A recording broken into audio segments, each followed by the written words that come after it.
We are back. This is the FloTrack podcast. I'm Kevin. He's Gordon. FloTrackPodcast@gmail.com. Please subscribe to the show on YouTube. You can listen to the pod wherever you get your audio podcasts. We start today with the question that everybody wants an answer to. Gordon, is track season over? Track season is over.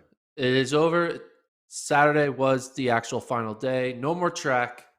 If you're running track right now, it doesn't count. We're not going to look at it. It's not real until December 1st. The only thing we're looking at now is people running on grass and people running on pavement, roads and cross country, because track is officially done for 2021. We got through it, and we got through it without too many COVID scratches. I mean, the only big COVID scratch I could think of was Sam Kendricks in the Olympics. But outside of that, everyone that wanted to run ran, and it wasn't like a watered down event here or there. So we got through it, which was pretty cool. No major meets were canceled as well too. We didn't resort to any garden clashes like we had to do in 2020. We didn't need to see LaVillani's backyard, which has a beautiful backyard, by the way, but I was ready in 2021 to see actual track. And the Nairobi meet was a pretty good finish to the season, because we knew the times and the distances weren't going to be sparkling because of altitude. And we knew a lot of people had packed it in, but we have at least two really interesting results to talk about on the men's sprint side. We'll start first here with the men's 100, Gordon, where Trayvon Bromell goes out and gets a PB in his last meet of the season, 9.76, just edging Ferdinand Ominyala, who has an incredible race himself of Kenya. Running at home goes 9.77. Gatlin in third there in 10:01. Trayvon Bromell's 2021 season just contained multitudes. There were ups, there were downs, there were crazy fast times, there were unpredictable races where he went slower than we thought. So in a way, this is almost fitting that he drops a world lead and a PB in his last time out. Yeah, and it's fitting and unfitting at the same time, right? Because you're trying to wrap your head around it, right? We're trying to wrap our head around, this is the Trayvon we thought we would have for the entire year based on how the season started. But, there's a lot of what if right now on your mind about Trayvon's season, right? Because if you look at, putting this graphic up, if you look at the start of his season, he was undefeated. Look at all those first places. He was undefeated all the way through the Olympic trials. And then he just became a fifth, fourth, third. He just kind of went up to obscurity with running some, solid times, but nothing great like his 9.7s. And then he ends up with a new PB. It's just incredible. The resilience that he had to keep chugging away and get himself back into shape or whatever it was. Because I know he was dealing with a slight injury that was really visible in the Monaco race. And then obviously him not making the Olympic final was the ultimate sign that he wasn't 100%, because Trayvon Bromell should be in an Olympic final based on who he is. So funny little tweet here. Trayvon tweeted out, growing up, me and my coach was at a meet and asked one of track and field's previous world record holders for an autograph. He looked at us and kept it moving. I made a promise to never do that. I never forgot that moment. For those of you who are not watching, there's a picture of a guy in the stands at Nairobi holding a sign that says Trayvon Bromell, please kindly give me your spikes. And then the other picture is then him holding up Trayvon Bromell's spikes. So great gesture by Trayvon.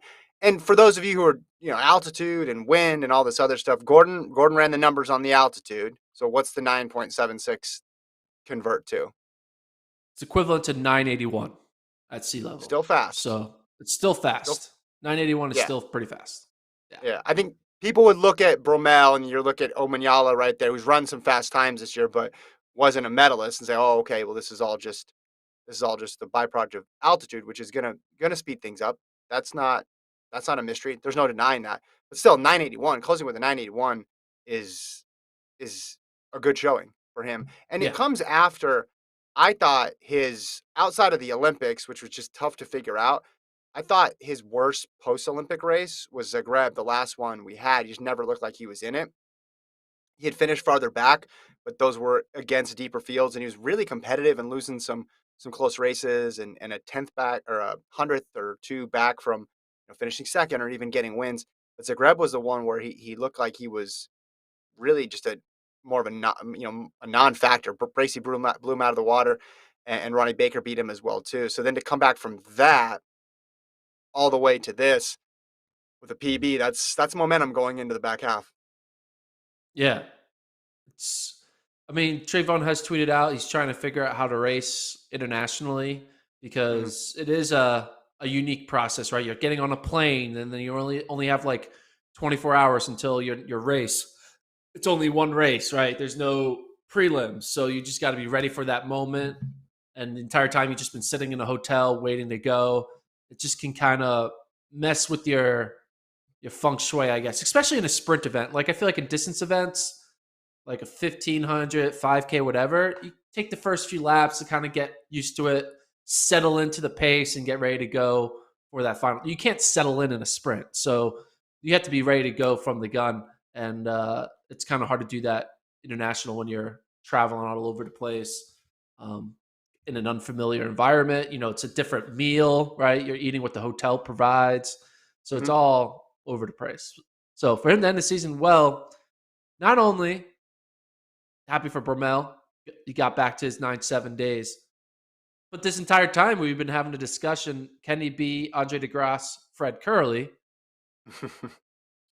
I forget. We decided that I think I decided that it's going to be a tie between Curley and DeGrasse, and they're sharing the cup. You decided to give it to DeGrasse, but Hmm. now do I need to give Bromell like a back in the category? Do I need to give him a nomination again and reconsider? It's going to be hard because you can't really give best sprinter of the year to Bromell for the same reason you can't give it to Le Mans to Jacobs of Italy. Because while Hmm. Jacobs does have his Olympic gold, it's like one race. Hmm. Same thing with kind of Bromell. Bromell does have top times, but it feels like it's only just a few races. He hasn't won enough about head to head against DeGrasse and against Curley. He did it earlier in the year, but Yeah. didn't close. And you should wait, I guess, later in the season more than what you do in an April Florida track meet. So Hmm. Hmm. um, You you Bromell, talked though, about he's him. going to be in my top. He's going to be in my top five now. I have to put him in my top five. I feel like these results post Olympics have just been designed for maximum confusion going into 2022. They heard your rankings, your preliminary rankings, and everybody just decided to put up really unpredictable results for 3 or 4 meets in a row just to screw with your rankings. Because between the DeGrasse false start and then he wins, but it's over 10 seconds, Bromell looking like he's not in the top three, but then he goes and runs a 9.76.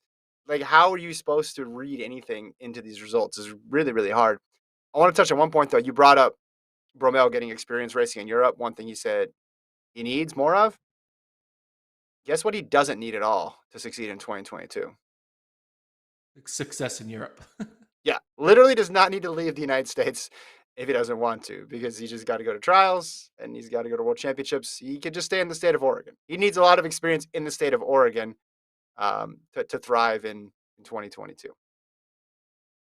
Also in this race was Justin Gatlin. He got third, ran 10:03, and there were rumors that um, his 10 that this was going to be his final race. We thought it was going to be in Switzerland, but then he signed up for this 100 in Kenya.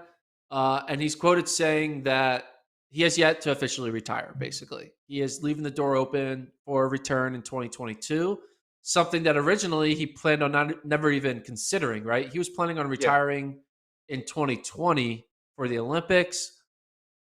Makes sense to push it to 2021 because of pandemic. But now he's basically planning on adding 3 years, I guess 2 extra years to his career because of pandemic and because now he's like, yeah, I'll do one more. yeah. So, do you think this is a good move? Do you think he has enough to be relevant in 2022 to kind of end his career on a high note, or do you think this is the best he's going to get for where his body's at? Again, he's going to be 40 next year, so. listen, he ran this year some 9.9s. I think he can get back to 9.9s next year. I think he's coming back. I think he's coming back, Yeah, barring he blows a hammy out in training or something in December. And he's gonna come yeah, back because if you're gonna retire now. I think his desire to compete at a home world championships is only going to increase during the offseason. He's going to look back at that trials race and he's going to say, "Hey, I could, I could have qualified. I could at least get in the relay pool." I think he wants one more Team USA experience, and maybe for him that's the goal. I don't think he'd ever say it publicly. Hey, I'm just here to get in the relay pool, but I think that that's a realistic possibility. Working himself into the final and getting on the relay team, and also, hey, we talked about before breaking 10 at the age of 40, that might appeal to him as well, too. You put the over under on this one at 10. You thought the success would be sub 10. You got pretty close to it. 10.03. yeah. I mean, I guess it makes sense for them to keep going. That's the thing with elite athletes; they never feel like it's over. They're just Yeah. like, "Hey, I just need one more good Mhm. training session, and I'll be ready to go again." Because they've had the experience of being a 9.8, 9.7 type guy, right? So they lived that world, so they think they can always get back to it. And it's just wild that he was so ready to retire in 2020, and now he's going to Yeah. go all the way through 2022. It's just kind of crazy how that Yeah. works. An extra two I full would be years. surprised. I would be surprised. I just think the longer you go without making a decision, there's always just one more meet. And listen, I had that proposed top seven last year or for next year. If Coleman runs, this is the US champs final seven potential. Bracy, Coleman, Curley, Lyles, Baker, Bromell, Bednarik. You throw Gatlin in there. I mean, that's pretty star studded, right? I don't, not to say Yeah. that's going to be the eight. That may only end up being half those guys that actually end up being in that final, but it just adds another name in there. And if you said, hey, Gatlin's going to, if, would it surprise you if Gatlin ran 9.95 next year and got sixth at USA's? Is that anywhere near the realm of surprising? It's not for me. No, yeah, that kind of makes sense in a way. Let's clip Yeah. that. We'll save this for next year. And he runs 9.95 and gets sixth. Like the Devin Allen sub 13 clip. Just it should live Yeah. on forever. Like I think he's gonna do that. Cut the part where we said what year. Just put it right before he did it in Europe. Ominyala, we should mention again too, breaks the his own African record. We talked about him a little bit earlier in the season. We brought up his progression.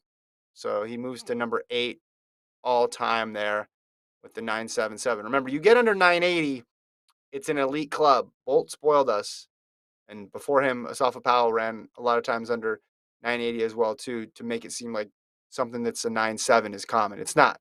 It's not. So he's number 8 all time. If we pull up that progression list, um, I remember you were talking about it last time, just the big jumps that he's had in Omanyala's career. Ran pretty well in the Olympics, right? But he, was a 10.3 guy in 2020, 10.47 in 2019. Came to track and field late. Definitely an interesting story and someone to watch next year for sure. Yeah, same place, 10:32, and then in the same venue, he drops his time by like half a second. It's wild, 10:32 to 9:77. And he was right there with Bromell the entire time. Like he kept it honest. He started catching up on him. You see them in the Yeah. lane 5. So if that race was like 120 meters, he probably gets Bromell there. So Hmm. it's wild. We so many times kind of we just say this is a certain type of country. This is what you're good at, right? Like Hmm. Ethiopia, distance, Kenya, distance, Jamaica, sprints, right? But ever so often, you kind of find these athletes who come from a one-sided type country with we all focus on this one type of event, and you have Hmm. breakouts. Like be like Natoya Gould in the 800, Kamoy Yeah. Campbell in the for Jamaica in the longer stuff, and then now you have a Kenyan sprinter who's running a time that's not just good for the era, but it's good for the all-time marks. I mean, it's number 8 all-time, right there behind. Look at the names. I mean, look at the names he's behind: Bolt, Gay, Blake, Powell, Gatlin, Coleman, and Bromell, and then him. Yeah. So Yeah. like, he's in good company with Hmm. all-time greats. I mean, the And the question the Cliff is, Notes. Go okay, ahead. no, go. What's the Cliff Notes? I was just say the Cliff Notes. If you're wondering why, I mean, you heard of him. He came to track in 2016 from rugby. Started out as a rugby player, but then he got suspended for doping for methomethazone in 2017 and was out for 14 months. So that kept him out until 18 from formal racing. So if you're like, hey, who is this guy? Where did he come from? That's basically his career's been 5 years at this point, basically 25 years old. Do you think he'll be able to convince other Kenyan rugby players to see there might be an avenue for you in sprinting? Yeah, yeah. I mean, the Olympics. He ran that. Didn't get to the final, but ran that 10 flat, which is it's tough to run 10 flat in a semi and not make it. Would have been interesting to see him in the final, but yeah, ran 10 low the whole year, and then the 977. Again, altitude and the wind helped. They had a plus 1.2 behind him, but still would have equated for him. Well, you said Bromell was 981, so Ominyala would have been 982. I'm assuming. Yeah. Yeah. So, if you want to adjust the terms there, it's a PB by any measure. 986 was his record and the African record previously they did in the middle of August. Let's go to this 200. Let's go to this 200 where he had another PR fall, and it was from Fred Curley, 19.76. Gordon drops his 200-meter time, which means you can update that points chart all-time combo sprinter 1, 2, and 4 because he gets his mark down to 19.76. What do you think about Fred's finale? Another solid one. Plus 2.0 win, just barely legal, right? You got the Mm-hmm.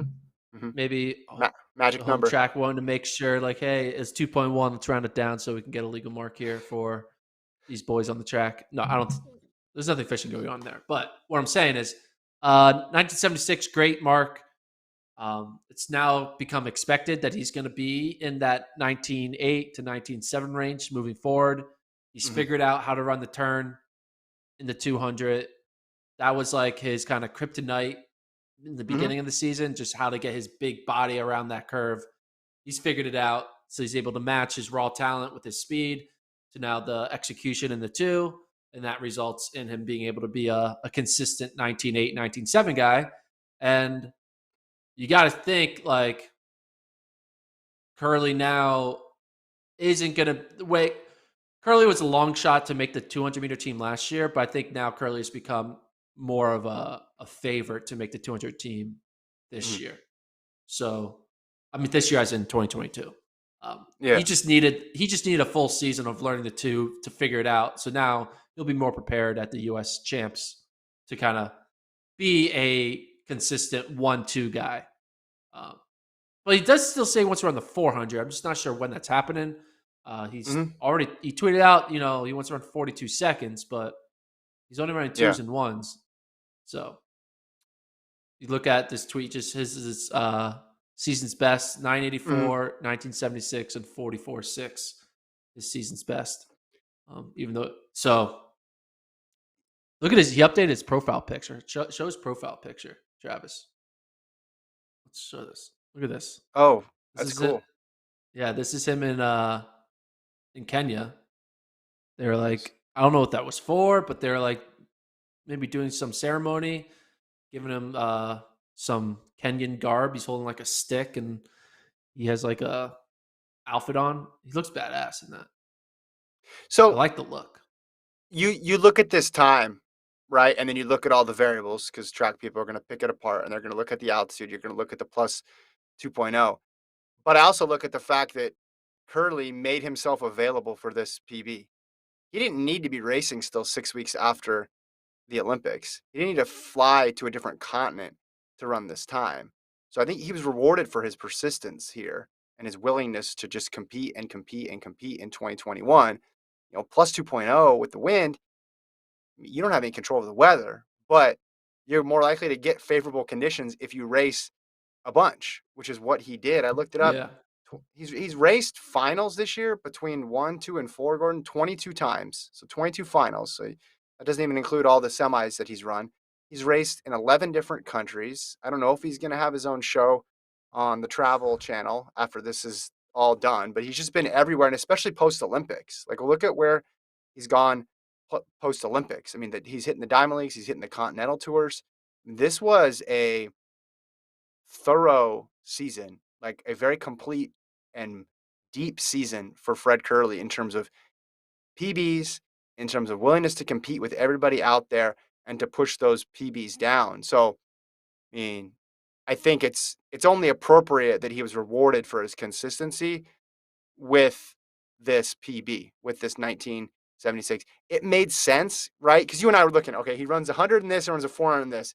His 200 is going to eventually click. And then we were talking to, I remember during the trials, we were talking to Serenity Douglas about just the challenge that the 200 presents to both 400-meter runners and 100-meter runners. It's a different beast entirely. And he was able to figure it out and run more consistently in the two. And then he was able to start dropping those times, right? So the 1976, along with the 984 and the 4364, makes him very formidable. I mean, whatever he's a favorite to make the team and whatever. Like, if you saw him on the entries, like if you could fast forward right now to trials and I showed you the entries, he'd be the favorite to make the team in any one of those three. Do you agree with me on that? Yeah, 100%. What I think is going to be interesting, though, about the 2022 trials, or they don't call it trials, they call it champs, um, is that because even no, maybe not just at USA's, but like internationally as well, there's no top dog kind of. I mean, we kind of feel like we know who the top dogs are, like, but like we're like, Yeah. oh, we can say it's between Curley and DeGrasse, but like there's going to be like 5 to 7 names that Yeah. you can argue I could see that person winning, which is going to make the Yeah. championship season that much more entertaining because it's not going to be like Bolt versus everyone else, you know, and You not, talking and it's not internationally or you talking about just in the US? both internationally and in US. US Okay. has its handful, and then internationally throw in DeGrasse, Jacobs, a few others, right? I'm just excited because normally when there's a lot of parity, that it Yeah. means sometimes that the field isn't that good because there's no great athlete to kind of separate Yeah. from the field. But this isn't the situation where there's no great athletes to separate from the field. It's just that we have a handful of great athletes now where you can see DeGrasse beating Lyles. You can see Lyles beating Ben Narek. You can see Curley beating DeGrasse. You can see Ben Narek beating Curley. You know, you could just see all this guy beating that guy, but also losing to that guy. You have it's like 8-way rock paper scissors shoot, right? Where you could have so many different combinations of who wins and who loses in order. But don't you think some of this will get sorted out in the early part of the season next year outdoors? What do you mean by sorted out? Like someone's going to look a lot better than another? Yeah, someone will rise, and then there'll be a couple people who just look flat or are hurt, and then that number will dwindle. I don't want to throw cold water on it. I like your idea. I like the 8-way rock paper scissors. It got me thinking about my own strategy, rock paper scissors, because my son's really into playing it, and he's got a winning record against me. But I don't. The law of track tells me that someone will because just take this past year. Who is the favorite in the 100 going into trials? Bromell. Yeah, and that wasn't right close, right? We all thought Bromell would win. Who is the favorite in the two going into trials? I mean, Lyles. I said it was Right. Kenny B, but it was Lyles. Right, but that was a little closer. 400, it was Norman on the men's side. Um, so, but maybe you're right. Maybe you're right. Maybe all those people that I mentioned, since they're clearly not, they're not going to go unchallenged now. The chances of somebody rising to that level in the early part of the season is pretty low because we have memory of 2021, and we're not going to discount any of the people that we've seen shine this year. So perhaps you're onto something. Who would you say right now? Let's redo this real quick. Men's 100 US favorite to win at USA's next year. Who's your favorite? In this scenario, Curley runs every event. Let's put him in every event. The sprint events. But not like tired from all the events. He's just No, not tired. eligible Just to run it. in Yeah. a vacuum. In a vacuum, you can pick from anybody. Who's the 100 favorite? I think you have to do Curley. Who's the 200 favorite? That's harder. That's a lot harder. I guess I mean, I want to say Kenny B, but I probably should say Noah Lyles. Okay. And at the same 400? time, I'm like, this whole time, maybe it's just Curly. So Yeah, yeah, yeah. that one, I, you know what? I don't want to have a favorite. Can we just not have favorite? I mean, there's times when there's co-favorites, right? No, Like that's fine. I'm just saying right now, if you had to pick about what it's going to look like next year, and then the 400, would you go Cherry or Norman or the Cherry. I'll do field, Cherry definitely basically? over Norman. I'll do Cherry Okay. over Norman. Yeah, I guess it would be Cherry, Lyles, and Curly would be the three favorites. But all I could definitely parlay those three and all of them lose. So Yeah, because you you could can see a see crazy combination. Bromell, Kenny B, Curly, whatever. So Yeah. Okay. I mean, Christina Boma won. It was north of 22 seconds, but she cruised, and then Faith Kipyegon had her victory 3 3/4 laps there and ran north of like 402, I believe, for Faith Kipyegon there. Mboma, not much else to say about Mboma. Just been completely dominant post Olympics. Beats Toulouse by 6/10 there. Saini of Niger was third, 23.3. Um, do you want to move on to you? You looked at some what you got the standards already for 2022 and indoors and yeah, oh man, man, this is crazy. This is even by your standards. This is well done, Gordon. you're Everybody welcome. pay So close attention. Gordon's gonna take you to school right now. we're just gonna let me give a little couple highlights of storylines potentially around chasing a standard. So we'll start with let's go to the World Indoors. Let's start with World Indoors, Travis, instead of World Outdoors because indoors is first. So World Indoors is in I think March. Hmm. Um, thing about World Indoor standards, pretty much everyone and their mom has the standard in the sprint events. Um, the only unique thing is that Grant Holloway has the bye in the 60 hurdles, so we'll get to send three in the 60 hurdles. And I think Genevieve Javian. Javian Javian. Oliver has the bye in the 60. So if you scroll through, uh, there's really going to be no like who doesn't have the standard, who does in the sprint events in the 60, the 400, or the 60 hurdles. As you can see, everyone and their mom has it. So let's go to the distance events for indoors. I think that's where it's more interesting. All right. Um, it switched, Travis. It just doesn't highlight. Um, 800, I think, has pretty much everyone that we expect has it. 1500 gets a little dicey, right? You have Cooper Tier and Cole Hawker still have it, but you don't have a Centrowitz with it. You don't have like a Henry Wynn. You don't have can't believe Hobbs Kessler. So there are a few like notable trials finalists or Mhm. contenders who aren't in the mix right now. But right now, Hawker looks pretty set. He has the standard. He can just cruise through indoors and be ready to go. And then again with the 3K, most people have it. If you keep scrolling, yeah, Chalimo still has his. Fisher has it. I guess Woody Kincaid is the only notable person without it in the 3K. Um, Yeah. women's women's distance. I mean, a Thing Mo has it. Obviously, Kate Grace is the unique one here. She has it in both the 15 and the 8, Mhm. right? So it's going to be interesting seeing what Kate Grace does. You think she probably would think about doing a 15 because you only get two spots, right? And you got to Yeah. think a Thing Mo and Raven Rogers have those two spots on lock, but anything can happen. And then you look at the 3K on the women. Only three women: Elle Purrier, Emma Coburn, and Alicia Monson have the standard in the 3K. We're going to see a lot of fast 3Ks indoor for the women Mhm. because we just don't have a lot of women with the standard. So the One thing that's question going on to be this before. exciting is basically watching indoor mid distance and distance races to get some standards. I have one question on this before you go to your outdoor standards, because we all know World Indoors a lot of times is just about who shows up. Of the list of medal contenders, let's limit this to medal contenders, American medal contenders. Who would you bet your house on Not that they'll win, but that they'll show up. Like, which person who's like a legit medal contender do you think will show up at World Indoors?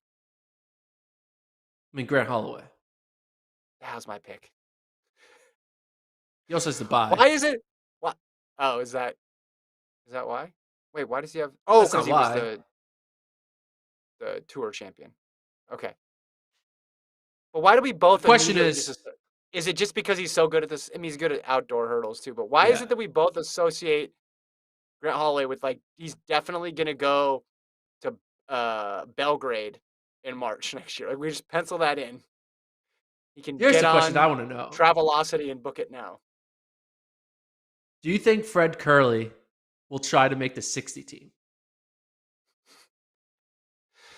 Like, is he just Really? so good at trolling us all? Be like, you guys don't think I can do the one? You don't think I can do the two? I'm gonna do. I'm gonna do the Yeah. 60. Maybe if he gets enough tweets, he'll do the 60. Um, I mean, 60 is interesting though, right? I think Bromell might be a candidate for that, and Bracy Yeah, might be a candidate for that as well too. yeah. Curley has a But standard because you can get the standard in the 100 for the 60, and he ran 984. So Holloway's the one I feel the most confident about. On the women's side of things, I'm not sure. I guess you'd say Oliver, right? Because the buy as and Shakari tries, Cassidy. right? And Shakari. Yeah, the thing is, the 60 is just so much different than the 100. And you look back at LSU because we all think, man, she really just stormed through her first year at college and ran that 1075. She made the final in the 60, but I want to say she was sixth or seventh. Let me look it up. No, that's wrong. What was she? Oh no, seventh. Yes, she was seventh in the 60, which makes sense, right? The stronger part of her race is the second half. So I'm not sure. I mean, it'd be great to see her out there, obviously, but I don't feel as confident about anybody actually going than I do Grant Holloway. And it doesn't even have anything with a buy. You're right. Even if you told me he didn't have a buy, I feel like Grant Holloway's going to show up for a chance to run a 60-meter hurdle race for a gold medal. He's going to be there. Yeah. Hey, should All he right. do? Hold on. One other question. Let's get way ahead of ourselves here.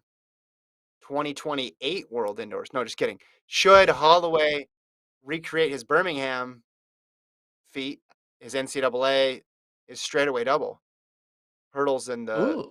and the flat 60? How about that? He, so he does have the buy in the 60 hurdles.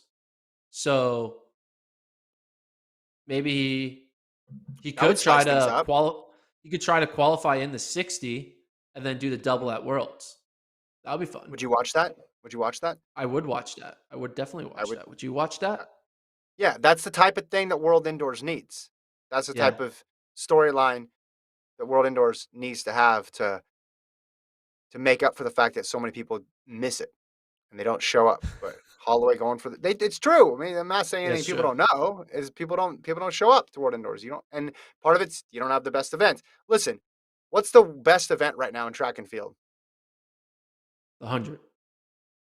No, Gordon, it's 4-meter hurdles, men's and women's 4-meter Oh, hurdles, okay. and that All right. doesn't exist. That doesn't exist at World Indoors. So part of it is just a function of the fact that the meet can't offer the best event, but we would need something like Holloway going for the flat and hurdle 60 double. That'd be tremendous. Okay, I'll allow you to So move us on now through the yeah, let's rundown. go to world outdoor standards. So who has the standard for the 2022 outdoor championships in Eugene? The sprints is pretty much again similar. Everyone kind of has the standard that we think should have it, right? You can't really have any Hmm. big names off that board yet. I think here you got to look at the distance events again, and the event to watch will be the men's 5K. Uh, Only two men have the standard in the men's 5K. That is Paul Chalimo Mm. and Grant Fisher. They got it in their marks that they ran in Tokyo. So we're gonna have to see a lot of fast 5Ks, right? Gonna see Cooper Tier out there. Got to see Woody Kincaid. Obviously, a bunch of others. Notably, Ben True already has the 10K standard Mm. because he got Big. it all the way back in February. So Ben True could go Yep. one last shot trying to make another outdoor team in the 10K. And then the one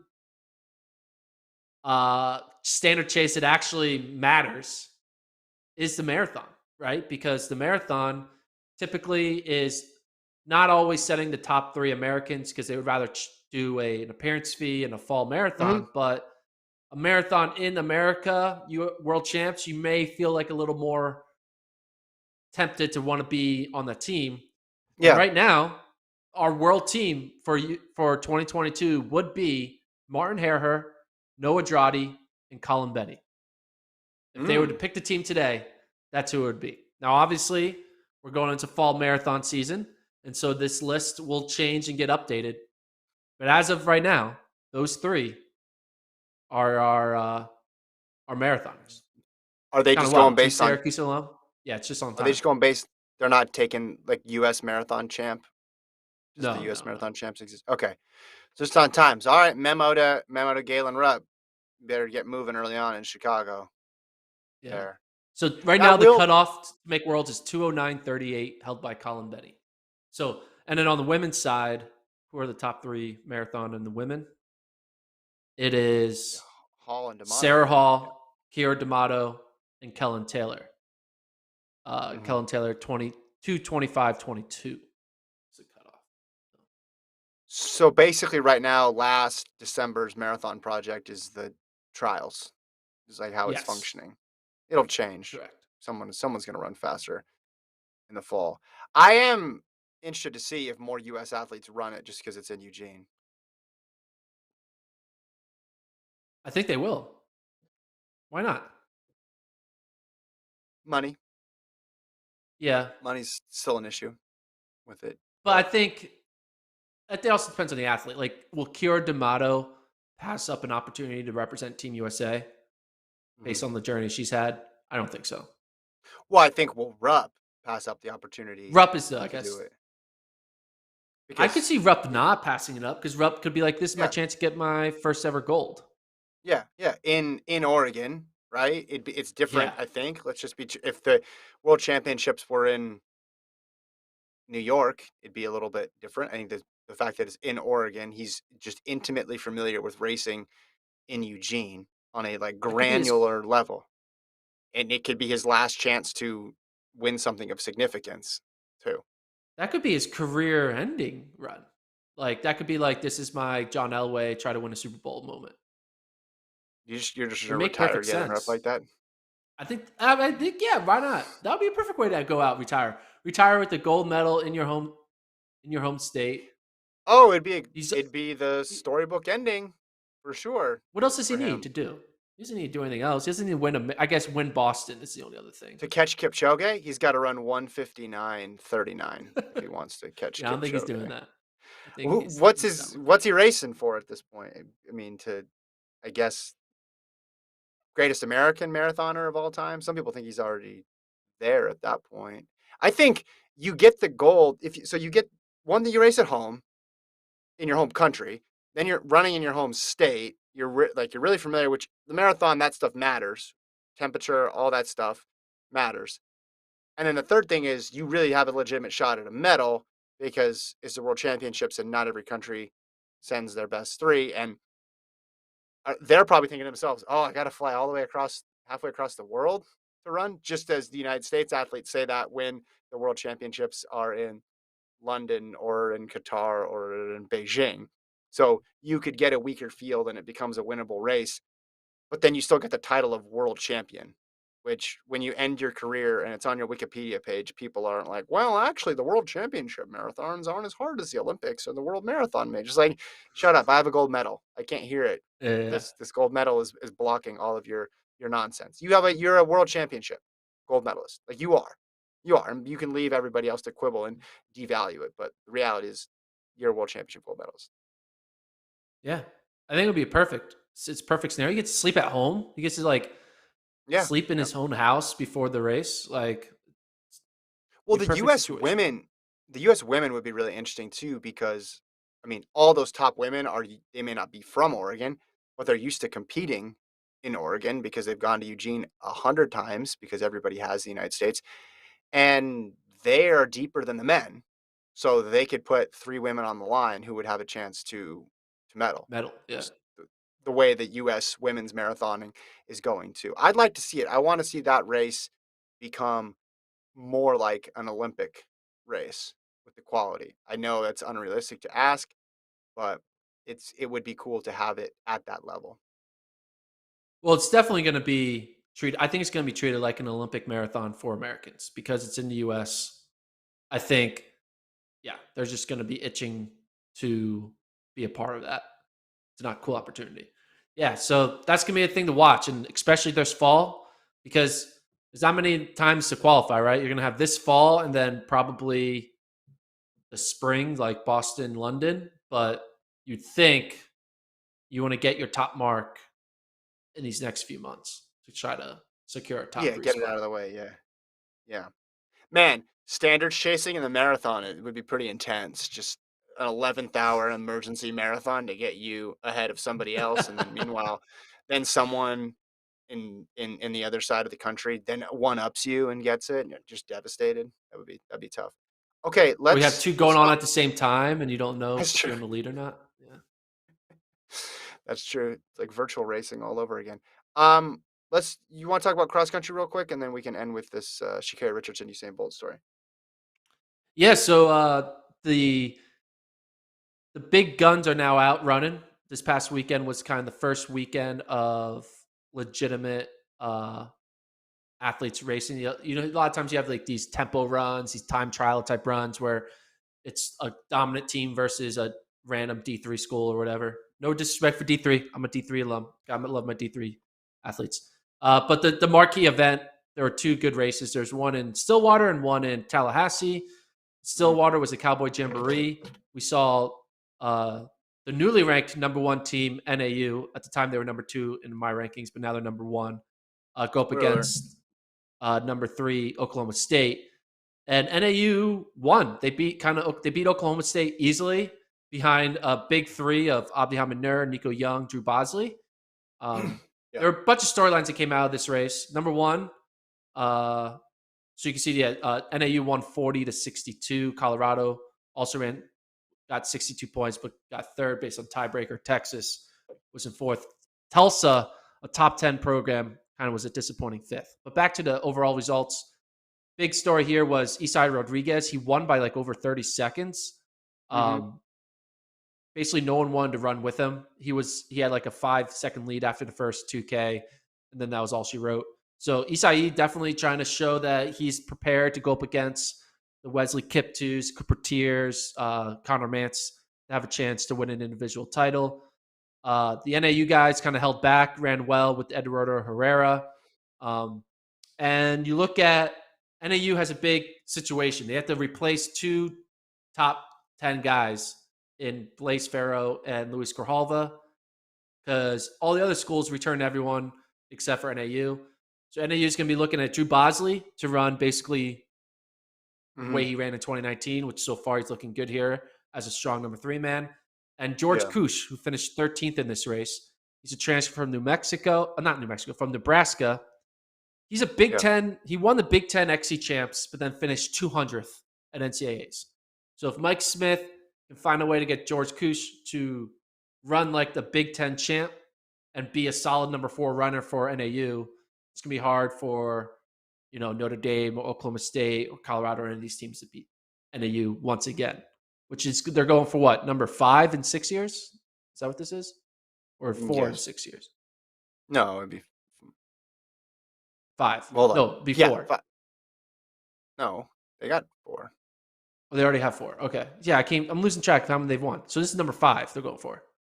The It's year you 16, followed 17, him, 18. And, yeah. the year you followed him would have been four, right? Were Got they it. going Yeah, for yeah. Yeah, four? yeah, yeah. I'm losing And then track. So they're going for number you five. screwed it up.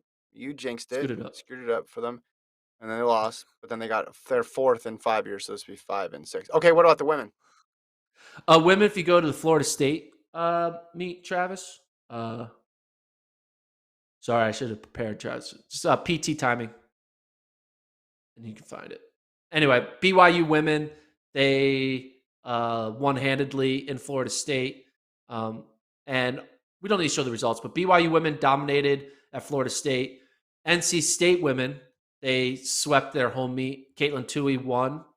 Hmm. Um, their Hannah Steelman was like their number 5 runner. And I looked at Steelman Yeah. as like a top 10 runner. So if a top 10 runner is number 5 on your team, that's a good sign. or a bad sign because you could say maybe they're not as good. Regardless, here's the Yeah, BYU results. So yeah, they scored 24 points against a Florida State and Furman team. Stanford yeah. ran a B team, so that's why they finished all the way down in fifth. But yeah, we're starting to see some runners, come out. Whitney Orton back on top as kind of leading the BYU women. The the rate that it's going to be a dual meet out there on the women's side. No disrespect to the other 29 teams, but BYU and NC State are just so much better than the rest of the field that it's Hold just going to up. be 1v1, 2v2, 3v3, BYU and NC Well, State. wait. What happened to the team you talked about last week as a sleeper? Well, they are a sleeper, but they're sleeping. They're a sleeper. Alabama? You're Yeah, already counting them out? You counted them I'm in. not You counting. just put them in. No, no, they're asleep. It's going to require the dual meet to have an explosion, and they both fail, and then Alabama comes in and takes the victory flag. You So know, they basically, the yeah whole race needs to be like the last 1K of last year's race, where it was just complete pandemonium and people were yeah losing 120 spots in a K. Okay. yeah yeah. Okay, but But you're gearing there's up for BYU. You're gearing up for BYU versus NC State, the women's side. You think those two are on a collision course? yeah 90. I have a feeling that 90. There's a 90% chance the top two teams are BYU and NC State in whatever Okay. order. Yeah. 90%. They'll And probably go I'm up to sure. 98% after the rest of the season goes through. Right now, 90% chance it's BYU and NC State. So BYU's interesting, right? Because you got Anna Camp, who was farther down for them, but she's going to be fine. She'll turn into the same runner that she's been for a while. She's NCAA champ now. You have Orton, who I feel like I've picked to win an NCAA title like 6 different times throughout her Yeah. career, but she's clearly back. She's good. I know she had injuries last year, and then they're 3-4. If it is Orton and Camp, their 3-4 is really solid there as well too. But then on the NC State side, Tui running that well, I think is just a huge boost for them. And then you're right, Steelman running like a top 10 runner. It's gonna be it's gonna be close again. I feel like I don't think it's gonna be more than 10 points separating those two. Yeah. And then they're gonna run fast. They're gonna run a low scoring too, because I Yeah. think the number 5 runners in both of those teams finish like 40th. So they're gonna all put their top 5 in the All American slot. And it's just gonna be a matter of finishing 22nd versus 26th or 17th versus 21st. All those little plus minus 4 points here and there is going to be the difference for these two teams. Mhm. On the high So school yeah, side of things, we don't normally dive into high school cross country on this show, but well, we're when doing it. news comes out when the news comes out that Nico Young is no longer the fastest member of his family, we have to report it because his brother Leo Young from Newbury Park broke his course record at Woodbridge over the weekend in Southern California, running 13:38, which beat Nico's mark by about a second. He's got another brother, Lex, who ran 13:44. Maybe Nico's the third stick in the Young family when all is said and done.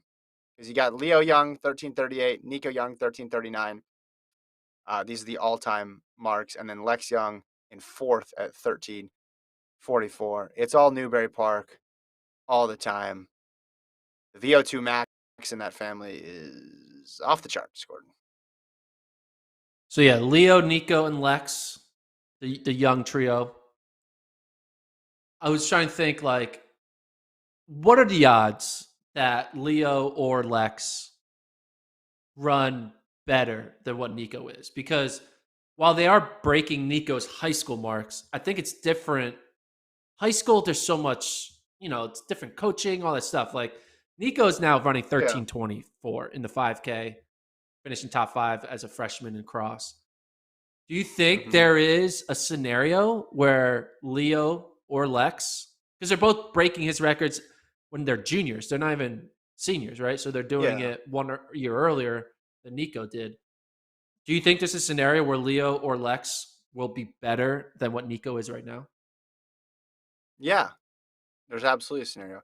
I think the younger sibling has a bit of an advantage because they see what the older sibling does. They lay down the marker, and then they're able to surpass it. So maybe that speaks more to the two younger brothers being better in high school, um, getting better quicker, and then sustaining it's going to be the challenge. I mean, Nico's out of this world, and you're like, oh, I hate to just assume that everybody from their family is going to be good just because they have the same name and the same parents. But dude, you're in 13:38 in a 3 mile cross country race.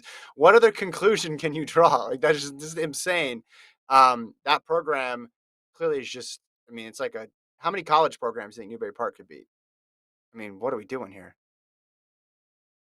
Here's the question: Who of you I have just asked the Leo, question. You have Lex, and you have Nico. Who Yeah. is Philip? Who is Henrik? And who is Jakob? If they are the Ingebrigtsens, Yeah. who is the Philip? Who is the Henrik? And who is the Jakob? Not just to age, but like this is basically me saying Jakob clearly is the best Ingebrigtsen.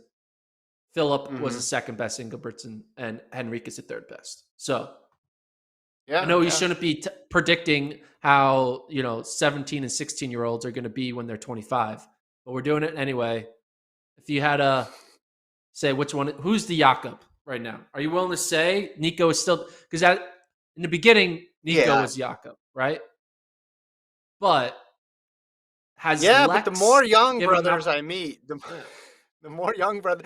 It's just with the Ingebrigtsens. The more that you dig, the more you discover. They just somehow get better. So it's interesting you brought that up because Ingebrigtsen's dad was basically saying he didn't have any distance running background, apparently, the dad, right? But he was coaching him. And he basically said we were trying stuff out with Henrik. And then we tinkered it more with Philip. And then by the time we got to Jakob, we had the perfect training formula to get him where he needs to be. Now, I don't think that's the situation with the Youngs because they've been in a very serious training environment for a long time. I mean, I was just because I've seen Nico, run top five in NCAA cross, and I know how hard that is. I'll stick with him being Jakob for now, or the Peyton Manning in this brother combo. But I don't. I mean, I reserve the right to change that if like Leo runs 8:30 for 2 miles or something in the spring. We're just dealing with insane levels of talent, and high school, running in general, distance running is just off the charts. Like these all-star meets are incredibly competitive now. So, and it's just getting more competitive. I don't know. It's hard. It's hard to say. It's hard to say any one of these kids is not going to turn out to be phenomenal because they just need to stay where they're at. And also, here's the thing: the younger brothers, they have the older brother who puts these marks out there, gives them something to chase. But it also gives a little bit of perspective of like, hey guys, high school's not everything. Like you need if you want to be competitive in college, right? They see their brother become an All-American, run top five in his first year. They know that the world is bigger than just high school, which I think is going to help them as well too. But they went to that same high school. Maybe it's going to be pretty similar, the trajectory from all of them. I mean, if they all go to NAU too, they'll have had the same high school coach and the same college coach, and maybe it's just going to be a few seconds here or there. I don't know. Are you prepared to give one of them the title of Jakob? No, I'm not prepared. I just wanted to bring it up as a thought exercise. But what I am already now starting to think about is I'm not sure how much these brothers like each other, but could there be a situation where Mm, these two brothers, Leo and Lex, are like, hey, we want to go to NAU. And because, the extra year of eligibility, they're all still there. Do you think we could see three young brothers on the same cross country team at NAU running at the same time? mhm.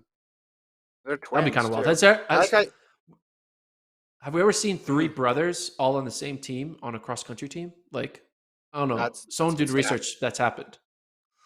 Yeah, yeah. Uh, shout out to the USTFCCCA. We'll have that stat by the end of the day. I'm sure. Send it our way, guys. Um, yeah, I like how you started that with I don't know if they like each other. And let's just assume that they do. Let's just preach harmony and unity here, and hope that they all. I mean, they go to the same high school. They train I don't together. They do know. the exact same event. I Is wouldn't there a want to go to fourth college with brother? my brother. There might be. I Yeah. wouldn't want to go to you. Would you want to go to college with your brother? I wouldn't. I don't know. No, but I think it's a little different when your brother is going to go to the best distance running school in the nation, and you're a distance runner, and you also want to go. True. I mean, I wasn't the same age. We had an age difference, just like you had an age difference. I think it's a little different. Yeah. They're more seen as peers. It's easier to be their buddy if I mean they're literally twins. So Yeah, that's uh, true. I think the triple young thing. Well, the question will be: is Nico going to be? By the way, uh, talk about conversation Mike Smith will not like all this. So I think Nico will be pro, and these two guys will be. We're just forecasting wildly into the future there. I want a story like I want to know the whole like what mom and dad do, right? Genetics wise here. This is fascinating to me. Yeah. I mean, it's kind of similar to like the McGordy family, right? Uh, Mm-hmm. there's three McGordys. Sean obviously turned out to be the best of the three. But Brandon was pretty good. He went to Or Stanford, and yeah, then I forget the other one's name. He went to like William and Mary. But yeah, there's something or the about or the Borleys. Borley's. Yeah. There A lot of was Borleys. I forget Miller's. There's like the Miller twins. That's a little long. It's like 15 years ago, but they went to Syracuse and Rosas. Wisconsin. The Miller twins. Do you remember the Rosas? Rosas, Came yeah, to Rosas. They Stanford. went to Stanford. Yeah, Yeah. yeah. But it should be different if it's like three all on the same team. We've seen twins on the same team. We've seen brothers on the same team. We've seen sisters on the same team. But Mm-hmm. have we seen three siblings on the same team of the same gender? It'd be wild. Yeah, and if they continue where they're at, have we ever seen 3 in the top 3? Not saying that's gonna Whoa. happen. I'm gonna go with no on that one. Alright, That would be congrats kind of then. cool. Congrats congrats That'd then. be kind of cool just Enjoy no visually to pre see it. enjoy high school. Yeah, Enjoy high enjoy high school. school. Yeah. We Don't should stress out about this, guys. stop thinking about the 2025 Congrats. cross country championships. We don't even know where they're going to be located. Yeah. So we don't need to worry about where you're going to be. Yeah, all I know is Gordon will definitely be there at them. Do you wanna close with this Sha'Carri and Bolt story, or do you wanna save it for tomorrow? Save it for tomorrow. I mean, for Wednesday. Save it for Wednesday. Oh, yeah, Wednesday. I'm sorry. Alright. You sure? Yeah, send us Okay. emails. Okay. The track season's over. So Yeah. if you have Yeah. things that we haven't talked about yet, let us know. Send us an email, Mhm. floattrackpodcast@gmail.com. You been Tweet checking at it? us Have you been checking the inbox? occasionally. Sometimes get a few. Oh, there's a good field event one that I said I was gonna get to. All right, Wednesday we'll do that. Yeah. We'll read emails. We'll do the stories that we haven't covered, and then we'll maybe start talking about Berlin marathons, maybe a little bit on the marathon side of things, whatever else pops up. Thanks to Colt. That's the music playing. Good job, Colt. He's on top of things. Thanks to Travis. It's like I got to get out of here. Thanks everybody for watching live on YouTube. We'll talk to you guys on Wednesday.